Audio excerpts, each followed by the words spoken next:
Assalamu alaikum madada na makaka, wazee kwa vijana. Topic. So today I'm going to talk about what happened. So let us go back to the government and ask them what happened. As a youthful generation, we must realize that the government is playing tricks with us. So guys, where I'm standing here is still the outskirts of Kibra area, and this is Nairobi. I guess it is called the Nairobi Dam. A very nice place. The aroma here is very interesting. The other way around, the opposite of interesting. And it's the work of the government. I guess this is an area, is a very dangerous area that people cannot trade in here. And if you look on the other side, we have a house here, and this is Seefar. You can imagine that is a house just next to this dam, around 10 meters from the dam. And as the government knows, or as we know with NEMA, is that any house or any public or any building is not supposed to go or is not supposed to be next to a river or next to a dam. And this is so scary. And I remember sometimes back, this building was to be demolished. This Seefar building was to be demolished, and the motion was tabled before the Senate. And of course, nothing happened. Nothing really happened because people are living in these houses. They are living in danger. These are danger. It was a dam even down here, and it was filled. It was filled by soil so that this house could be constructed. And by filling this house by soil means that anytime this house can sink, and it's the work of the government to ensure that the people's lives are safe, or people are safe. If such a building is constructed at a place where there's a dam, or a place where there's a dam, it's quite frustrating to our Kenyan generation.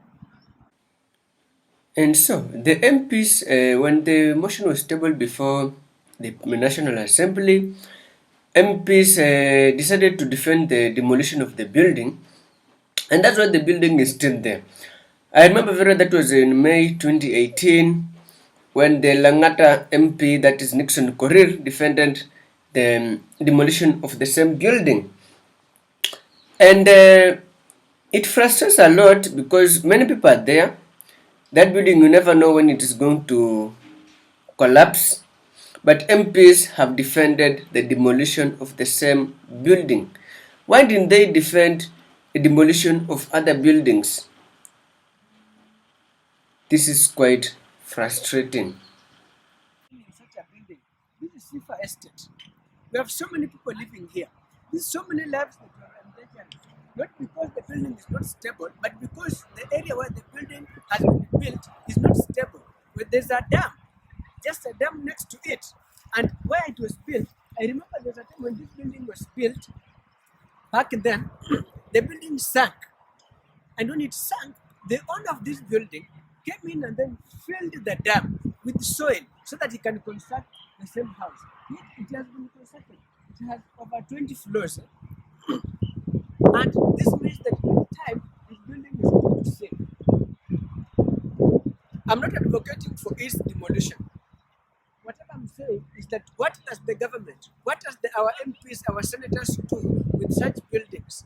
Buildings that when it falls or when it collapses, we understand that the owner of this building should be arrested.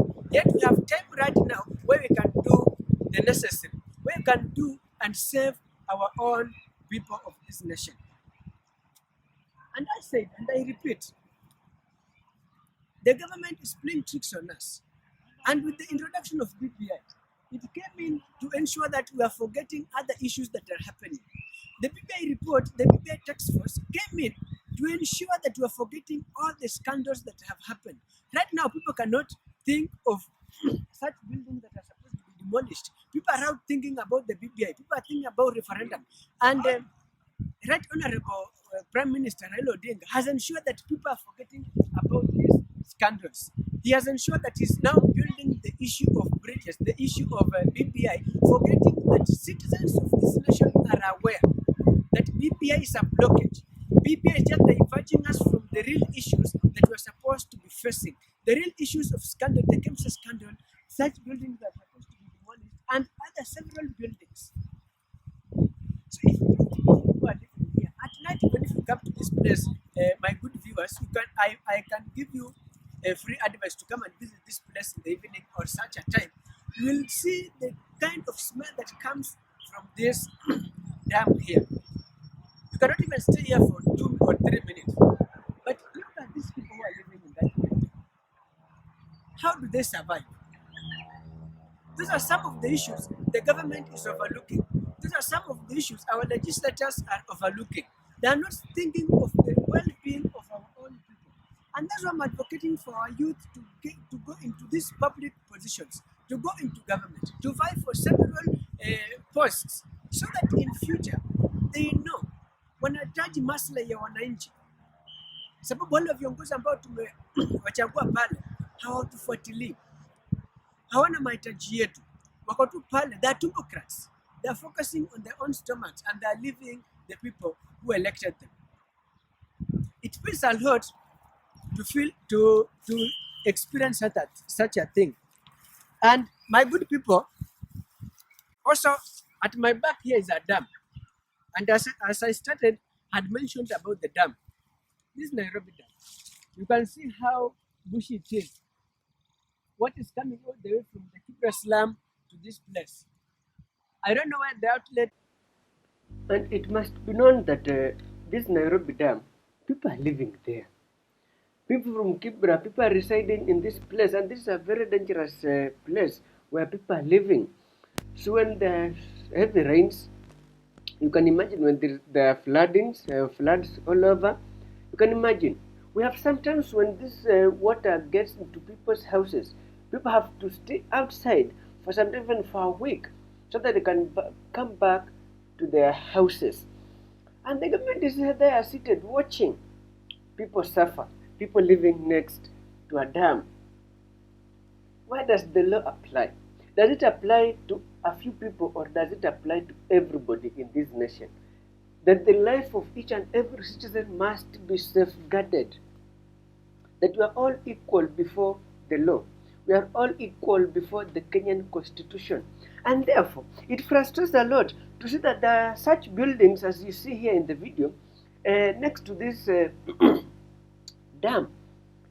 And I don't know what is your take, but as for me, I pity the people who are living next to this dam. They are living here not because they would like living here, but because they have no other ways. They have no place to go. And they have only found a residence at this place. So it is my urge to the government to take care, to look into this matter and then help the people of Kibera who are living next to this dam. Instead of fighting here and there, instead of fighting for their own stomachs, these people have become democrats.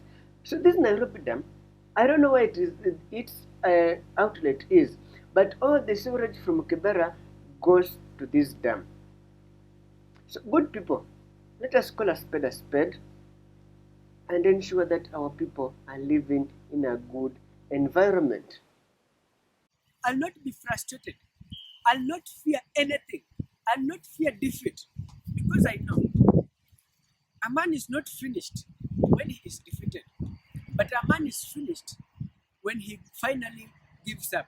I will not give up, and I will never give up to mentioning of issues that the government is supposed to take into consideration.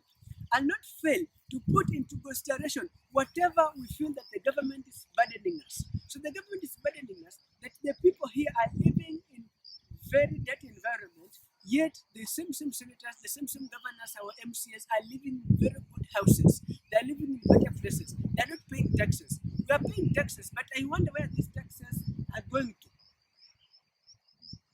If at all our taxes could be counted, this dam could not be in this state. This area could not be in this state. The fate of the 1 billion apartment Seefar building hangs in the balance. And the Water Resources Management Authority, that is WARMA, had extended demolition of the building to 1 month to establish whether it was on rebellious land. But after 1 month, no report was issued or was given. So the homeowners also are not at ease for fear of losing their houses because most of the houses were bought on mortgage terms. So it is very difficult to establish or to establish the losses. The Warma team resolved to physically visit the site and measure the distance. And up to date, no report has also been given over the same matter. And I believe 2022, it will be a war between voters and the leaders, because I believe citizens will elect leaders of integrity, leaders who've not come with handouts, but leaders who've come with manifestos, strong manifestos that are of the interest of the people. And I urge my fellow youth, let us say no to these handouts from politicians. The handouts are the ones that are making us to cry, because when politicians go back to the seats or when you elect them, they go back to retain their money. They want to take back their money because they have already given you millions and billions of money during their campaigns. And that's why we continue complaining about such places, because it's not easy for us to complain and then something is done over that. Because 2020 is coming, and again we will be brainwashed to vote in the same leaders, the same corrupt leaders. Because whatever Kenyans are good at, they are good at being manipulated. We are being manipulated that, oh, my community is being targeted, oh, I'm being targeted falsely, I'm not stolen, but they're targeting me. And that's what the citizens are being manipulated to think of. Another issue is about the youth. Yes, the youth, we are creating this youth commission in the BBI report. But we are asking, what happened to NYS? We are asking, what happened to the National Youth Fund? What happened to them? If they have not helped the common youth out here, what do you think the commission or the youth commission in the BBI report will benefit a common Mwananchi or a common youth of this nation? My fellow youth out there who are watching this show, it is my urge, my advice, my free advice to you. Think twice before voting yes or no to this BBI report. Referendum is here. It is next year, April or June, we shall have a referendum. It's up to your vote counts.